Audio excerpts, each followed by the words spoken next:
Now, that was the first time in a FIFA-organized tournament where the video assistant referee or the referee had to explain his decision after consulting with the video assistant referee. Good morning and welcome. This is A Beautiful Game. My name is Mike Mesekeno, and of course it's all about champions of Europe, PSG up against Atletico Madrid. It was a 4-0 win for PSG. Something quite interesting. In the group phase of the Champions League, PSG actually went up against Atletico Madrid. And in spite of their dominance in that particular game, Atletico Madrid came out 1-0 winners. It was a very late goal. And so we're expecting some form of competition, but my, oh my, that did not happen. It was not competition. Let's take a look at the lineups and, of course, the player ratings at the end of the game. And it was a decimation. As a team, a 7.3 for PSG, who were absolutely amazing. Came up with their first squad. Dembele was the only person who started the finals that was not here. But look at Kvaratskhelia, man of the match, 8.4. Now, that was quite the man. There's a lot of stick that Ramos has gotten as a striker. He has not had to play for so much because Dembele has been the one that comes in. But he gave a good account of himself, even though he was substituted a little bit later. But what can you say about this 19-year-old? Yeah, he was the man of the match for the Champions League final. Doe. I mentioned to somebody that as a game, football's peak age has reduced. I mean, look at 17-year-olds, 19-year-olds, 20-year-olds tearing the game up. That is what it has been all about when it comes to footballers in this time. And Doe gave a good account of himself. Now, what can you say about this midfield, this trio, right?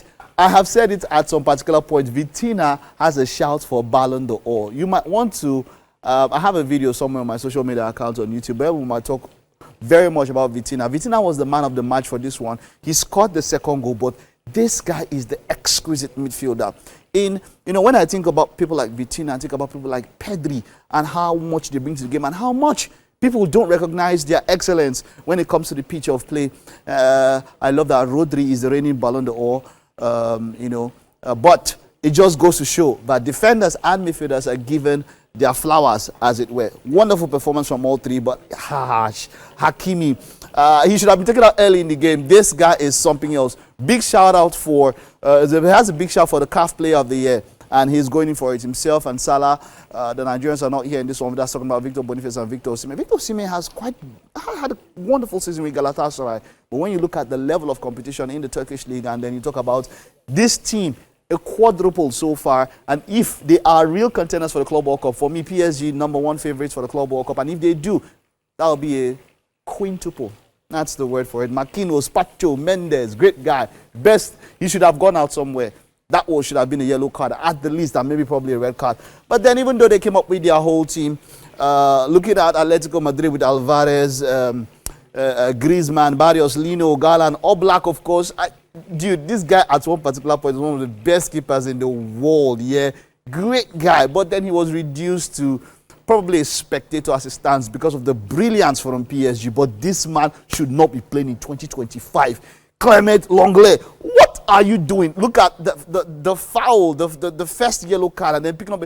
Lenglet should not be playing in 2025. This guy lacks the quality to be a top-tier defender. So that's for me.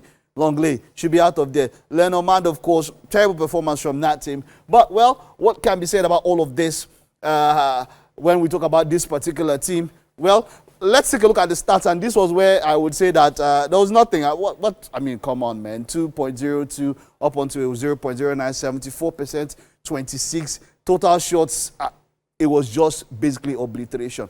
But just before that, something I want to mention. The 10-0 that you saw yesterday.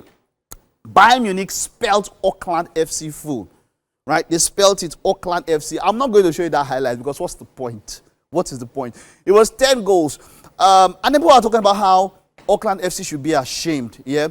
We'll talk a little about that. Let me show you a little bit of Botafogo. Botafogo were up against Seattle Sounders. It was a 2-0 win for Botafogo. Let's take a little bit of that highlights. I'll talk a little bit of the Bayern game. But of course, Botafogo were there representing South America, and they were up against Seattle Sounders, who of course are representing Oceania, Australia, and that Football Confederation and all of that.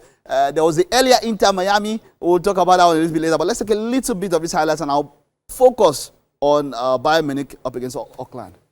All right, well, like I mentioned, I wanted to focus on this match and let you know why it is not actually a disappointment, Auckland FC. Now, before this match started, I don't know what anybody expected. Now, I'm in a group with my friends, and I spoke to them, and I said, the minimum, in fact, we're saying that the minimum, Bayern should spell Auckland, that should be 8.